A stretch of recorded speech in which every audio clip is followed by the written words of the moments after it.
சரிங்க. நீங்கள் மேசன் வேலை செய்கிறாங்க. ஒரு நாளைக்கு எவ்வளவு உங்களுக்கு மேசன் வேலைகளால் கிடைக்கும்? இன்னொரு 900 ரூபா கிடைக்கும் கொடுப்பாங்க. ஒவ்வொரு நாளும் வேலை கிடைக்குதா? இப்போ வேலை ஒவ்வொரு நாள்னு சொல்லலாம். என் வேலைகள் வர இல்லைங்க. எத்தனை பிள்ளைகள் உங்களுக்கு? 2 பிள்ளைங்க. இந்த இடம்பெயர்வு அந்த நேரங்கள் யுத்தம் அதில் எதுவும் பாதிப்பு உயிரிழப்புகள் காயங்கள் எதுவும் ஏற்பட்டதா? இல்லை, ஏற்படையில்லை. அப்படி ஒன்றும் ஏற்படையில்லை. உங்களோட மற்ற குடும்பங்களுக்கு மச்சானுக்கெல்லாம் காயப்பட்டது. இப்போ உங்களோட சொத்துகள் ஒன்றுமே இல்லை? எங்களோட சொத்து ஒன்றுமே இல்லை. நாங்கள் மாத்திரம்தான் மிச்சமாக இருக்கோம் இங்கே வந்து. இப்போ உங்களோட குடும்பத்தை முன்னேற்றத்துக்கு ஒரு தொழில் ஏதாவது துவங்குறேன்னா நீங்கள் என்ன தொழிலை துவங்கினால் இந்த குடும்பத்தை முன்னேற்றலாம்னு சொல்லலாமா? நாங்கள் எதுவும் விவசாயங்கள் செய்யக்கூடிய மாதிரி இருந்தால் தான் நாங்கள் சுகமாக இருக்கோம். விவசாயம் செய்கிறதுக்கு உங்களுக்கு என்ன தேவைப்படும்? நீர்க்கு இயந்திரங்கள் தேவைப்படும். நீரற்கிற இயந்திரம் மட்டுமே தான் விவசாயத்தை துவங்கலாமா உங்களுக்கு? அதுக்கு ஒரு ஊக்குவிப்பான ஏதாவது செய்வீங்கன்னா எங்களுக்கு அதை. இப்போ புலம்பெயர்ந்த மக்கள் வெளிநாடுகள் அமெரிக்கா கனடா போன்ற நாடுகளில் மக்கள் தமிழ் மக்கள் இருக்கிறாங்க. அந்த மக்கள்லேருந்து நீங்கள் என்ன எதிர்பார்க்குறீங்க? நாங்கள் எதிர்பார்க்குறோம், என்ன இங்கே வந்திருக்க சாரத்துக்கு கொஞ்சம் உதவிகள் செய்தால் மிச்சம் நல்லா இருக்கும். சரியான கஷ்டப்பட்டு கொண்டிருக்காங்க வந்த ஆக்கள் தான். நாங்களும் அதே மாதிரி தான். இங்கே பெரும்பாடு நிலப்பாடு சிலவுக்கேற்ற வரவுக்கேற்ற சிலவாக தான் இருக்கும். மிச்சம் பிடிக்கிற மாதிரி இல்லை முன்னைய மாதிரி. இப்போ ஒரு விவசாயத்தையும் செய்தாலும் மேலதி வருமானம் வந்தால் உங்களுக்கு உதவியாக இருக்கும். என்னது அது மிச்சம் பெரும் உதவியாக இருக்கும் உங்களுக்கு. ஒரு கடன் அடிப்படையில் தந்தால் அந்த கடனை நீங்கள் முன்னே கொடுக்க முடியுமா? அதில் கட்டலாம். வேலை அதையும் செய்து தோட்டத்தையும் செய்து கொண்டு நாங்கள் கட்டக்கூடிய மாதிரி இருக்கும். நன்றி விஜயகுமார். இந்த செய்தியை நாங்கள் அமெரிக்கா கனடாவில் இருக்க தமிழ் மக்களுக்கு அனுப்புவோம். அவர்கள் உதவி செய்வார்கள் நம்பிக்கை. நீங்கள் மனம் தளராமல் உங்களோட முயற்சிகளை மேற்கொள்ளுங்கள். இப்பொழுது நீங்கள் மேசனாக கடமையாற்றுகிறார்கள். இப்போ விஜயகுமார் ஒரு மேசனாக இங்கே வேலை செய்து கொண்டிருக்கிறார். அதோட வெத்திர போயிடுவா. ராமகிருஷ்ணன் திருமணமாகி 4 பிள்ளைகள். அவர் மேசனுக்கு உதவியாக வேலை செய்கிறார். ராமகிருஷ்ணன், நீங்கள் இந்த இடம்பெயர்வுக்கு பிறகு உங்களோட கஷ்டங்களை பற்றி கொஞ்சம் கதைக்கலுமா? இடம்பெயர்வோடு இப்போ போயிட்டு வந்தோம். வேலையில் மட்டும் இப்போ மேசனோடு தான் நிற்கிறேன் நான். அவருக்கும் வேலை வந்தால் தான் நானும் போய் செய்யலாம். மற்றபடி வேறு வேலை ஒன்றும். அப்போ ராமகிருஷ்ணன், சொல்லுங்களேன், உங்களோட வாழ்க்கையை முன்னேற்றத்துக்கு எந்த முறையில் முன்னேற்றலாம்? உங்களுக்கு வேறு என்ன திறமைகள் இருக்குது, என்ன செய்யலாம்னு சொல்லுங்கள். எங்களுக்கு என்ன இந்த வாட்டர் பம்ப் தான் பிரச்சனையாக இருக்குது. கிணறும் மட்டும் தோட்டம் செய்யலாமன்றீங்களா? இப்போது அதுக்கு கொஞ்சம் செய்யலாம். தண்ணிகள் அள்ளி ஊற்றுறதுக்கு இப்போதைக்கு இயலாது.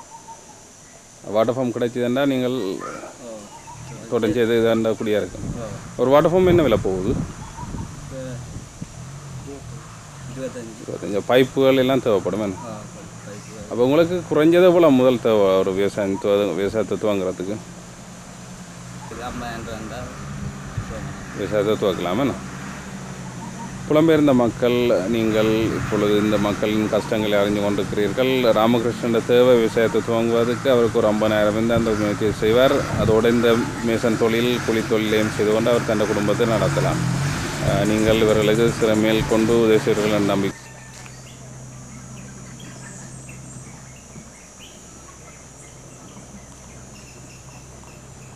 சரி மணி அண்ணா.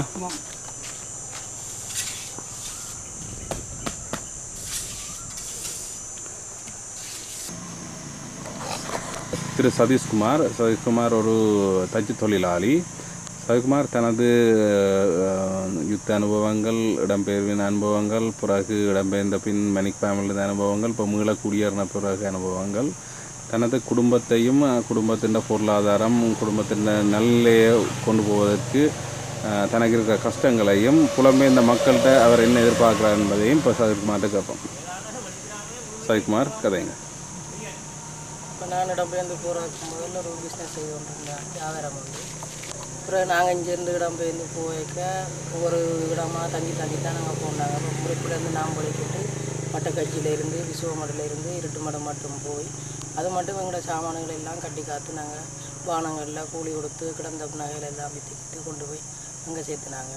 அங்கே சேர்த்துட்டு அங்கேயும் இருக்க இல்லாமல் செல்லடியால் அப்புறம் திருப்பி இடம்பெயர்ந்து நாங்கள் இராணுவ கட்டுப்பாட்டுக்குள்ளே போயிட்டோம். இராணுவ கட்டுப்பாட்டுக்குள்ளே நாங்கள் போய்க்க இந்த 3 பிள்ளைகள், எனக்கு 3 பிள்ளைகளோட உயிரையும் ஒரு உடுப்பு பேக் மட்டும்தான் நான் அங்கே கொண்டு போனது.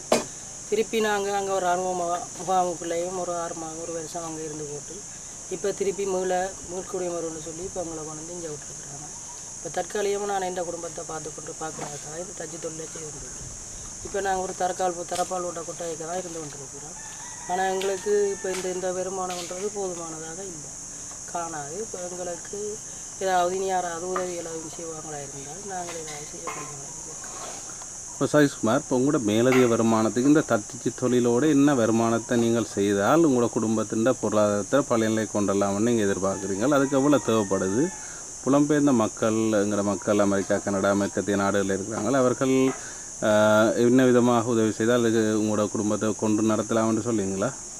இப்போ நாங்கள் இதையும் செய்து கொண்டு இப்போ தற்காலிகமாக இப்போ நாங்கள் இதை குறிப்பிட்ட டைமாக இப்போ இப்படி நாங்கள் 6 மணிலேருந்து அல்லது 8 மணிலேருந்து பின்னரம் 6 மணி மட்டும் செய்துட்டு மீதி நேரங்களில் நாங்கள் ஒரு கோழி பண்ணையோ அல்லது நாங்கள் ஒரு 2 ஆட்டியோ எங்களோட சிச்சுவேஷனுக்கு ஏற்ற மாதிரி நாங்கள் செய்வோமா இருந்தால் அதால் வர வருமானமும் கொஞ்சம் வீட்டு இதுகளுக்கு ஈடு செய்யக்கூடிய மாதிரி இருக்குது. உங்களுக்கு எவ்வளவு தொகை இருந்தால் ஒரு கோழி வளர்ப்பு வாங்கலாம்? எங்களுக்கு இப்போ இங்கே இதை பொறுத்த மட்டும் ஒரு 50,000 ரூபா இருந்தால் காணும். உங்கள்கிட்ட தச்சு திறமை மேசன் திறமையாக இருக்கக்கூடிய நீங்களே அதில் நாங்கள் கூடுகளெல்லாம் நாங்களே நிர்மாணித்து கொள்ளுவோம். எங்களுக்கு பொருள் பண்ணுறதுக்கு மட்டும் இந்த நெட்டுகள் தகரங்கள் அதுகள் பண்ணுறதுக்கு மட்டும்தான் எங்களுக்கு தேவை. சந்தை வாய்ப்பு இருக்கா கோழிகளுக்கு? கோழிக்கு சந்தை வாய்ப்பு இருக்குது. நாங்கள் சந்தையில் வியாபாரம் செய்யலாம், இல்லாட்டி கோழியாக வைக்கலாம், இல்லாட்டி முட்டையில் எடுத்து வைக்கக்கூடிய மாதிரி இருக்குது. இறைச்சி கோழிகள் 2 தனி வகை இருக்குது, ஒரு கோழி 2 வகை இருக்குது, அதில் எடுத்து செய்யக்கூடிய மாதிரி இருக்குது. புலம்பெயர்ந்த மக்கள்கிட்ட நாங்கள் எதிர்பார்க்கின்றது, எங்களோட மக்கள் இப்போது மிக கஷ்டப்பட்ட நிலைமையில் இருக்கிறாங்க. இவர்களை நாங்கள் கைதூக்கி விட்டால் அவர்களது வாழ்வு வளம்பெறும். அரசாங்கமோ மற்றவர்களோ உதவி செய்யக்கூடிய நிலைமையில் இல்லை. எங்களை சனங்களை நாங்கள் தான் தூக்கி நிறுத்த வேண்டிய நிலைமையில் இருக்குது.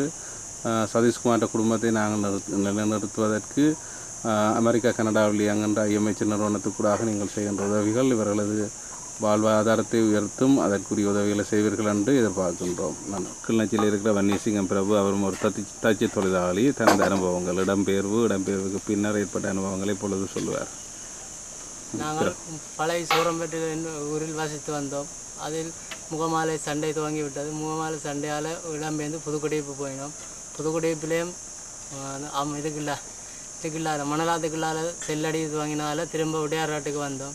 உடையார்நாட்டுக்கும் வந்து செல்லடி ஆக மோசத்தால் அப்படியே வங்கர் வெட்டி இருந்து வாழ்ந்து வந்தும் எங்களோட மனுஷின் 2 சகோதரங்கள் இறந்து விட்டார். செல்லடியில் இன்னும் அக்காக்கள் எல்லாம் காயப்பட்டு நாங்கள் பல துன்பத்திலும் போய் முகாமில் வாழ்ந்து வந்தோம். முகாமிலும் சரியான கஷ்டத்தில் வாழ்ந்து வந்தோம்.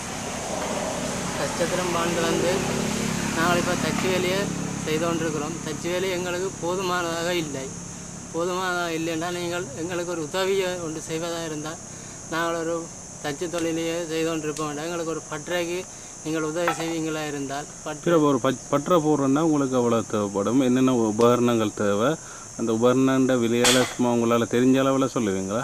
இப்போ மோட்டர் இன்ஜின் எல்லாம் வந்து ஒரு 1,00,000 ரூபா, பற்றை வந்து 85,000 ரூபா. இப்போ 2 இருந்தால் அது நாங்கள் மற்றதெல்லாம் கையாலேயே செய்வோம். நாங்கள் மற்ற இதாலேயே உழைச்சி எடுத்துக்கொண்டிருப்போம். எங்களுக்கு இந்த 2க்குமே நீங்கள் நிதி தந்தால் நாங்கள் இதை மட்டும் நாங்கள் எங்களால் செய்து கொண்டிருக்க முடியும். இப்போ நாங்கள் இந்த கடன் திருப்பி கட்டணும்னா நாங்கள் திருப்பி இதாலே உழைச்சி கட்டி கொண்டு இருப்போம்.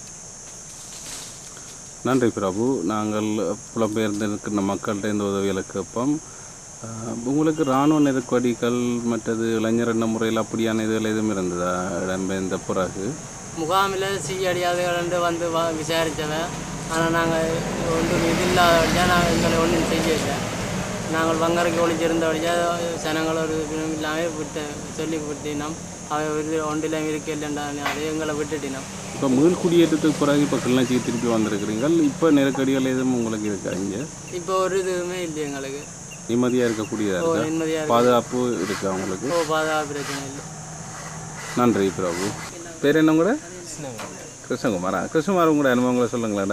இடம்பெயர்வுக்கு பிறகு நீங்களும் ஒரு தச்சு தொழிலாளி. கதை. நாங்கள் இங்கே கிளிநொச்சியில் இருந்து இடம்பெயர்ந்து போய் உடையார்கட்டில் இருந்து விஸ்வமுறையில் இருந்து அப்படியே மாத்திரனால போனாங்க. திருமணம் செய்யிட்டீங்களா? திருமணம் செய்யவில்லை. எங்கள் அக்காவும் அம்மாவும் காயப்பட்டு இதில் காயப்பட்டவில்லை. இப்போ உங்களுக்கு உங்களோட குடும்பத்தை கொண்டு நடத்துறதுக்கு இந்த தொழிலோட வேறு என்ன செய்தால் உங்களோட குடும்பத்தை கொண்டு நடத்தலாம்னு சொல்கிறீங்க நினைக்கிறீங்க? எங்களுக்கு தச்சு தொழில் செய்யலாம், இல்லை ஒரு கடை போட்டு நடத்தலாம். பெரிய கடை போடுறேன்டா இவ்வளோ முதல் தேவைப்படும் உங்களுக்கு? ஒரு 1.5 லட்சம் தான் இருக்கு. என்ன விதமான கடை அது? சின்ன பலசர கடை. அது கடனாக உங்களுக்கு கிடைச்சா நீங்கள் அந்த கடனை முன்னளிப்பு என்ன விதமாக செய்வீங்கள்?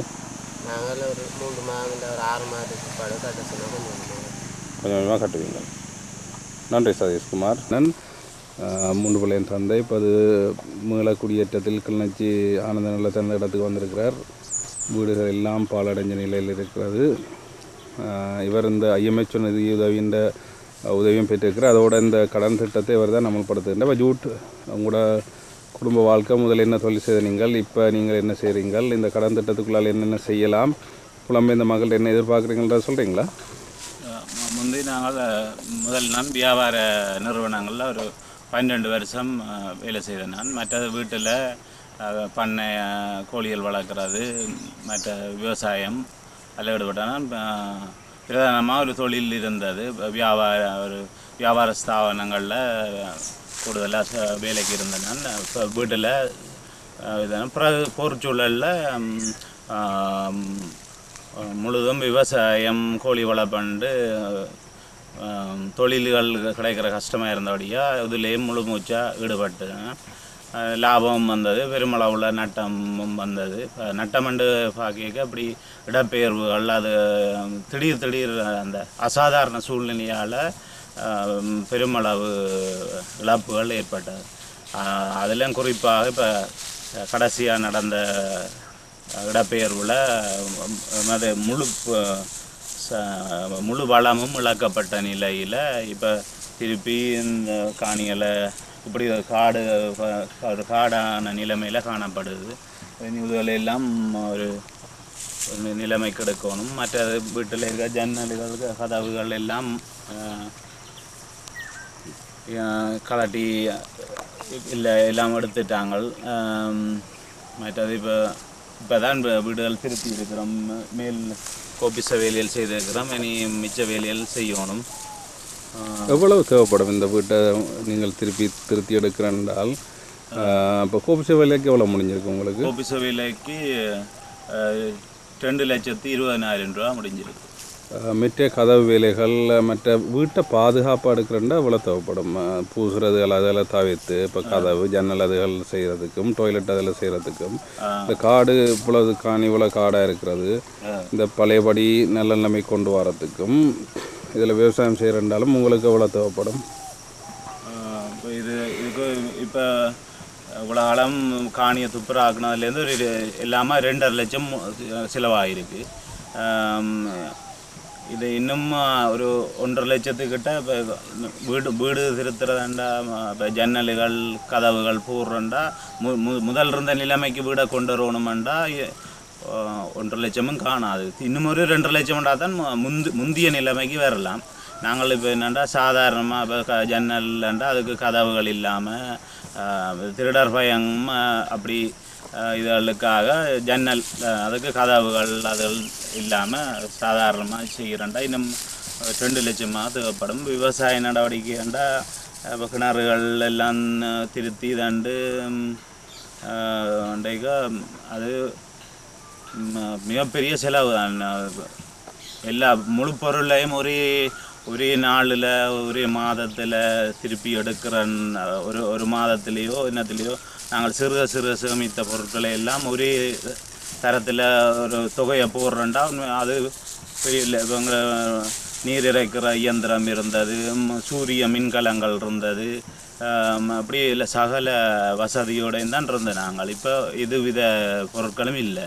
இப்போ நாங்கள் ஒவ்வொன்றையும் சிறுக வாங்கினாங்க. இப்போ ஒரே அடியாக வாங்குறோண்டா ஒரு நீர் இறைக்கும் இயந்திரம் ஒரு நல்ல இயந்திரம் 50,000 ரூபா. அதை விட அதுக்கு அடுத்தபடியாக இருக்கிறது 30,000 ரூபா. அப்போ அப்படி இருக்குது.